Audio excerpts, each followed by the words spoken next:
Ребята, у меня такая проблема. Она такая новость новая. Через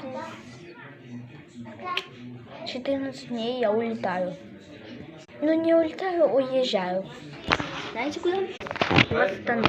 Я же казах, я в Астану уезжаю. Не жить, ребята, с ночевкой. Не одна на поезде. И вот через 14 дней, 17 июля.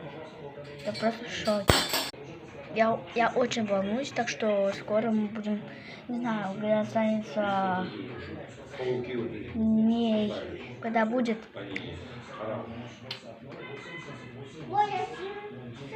Когда будет 15 июля, наверное, я буду собирать вещи. Не переживайте, ребята, я буду в поезде снимать, как я все там делаю, как что я делаю, так то ждите, когда я поеду. Всем пока!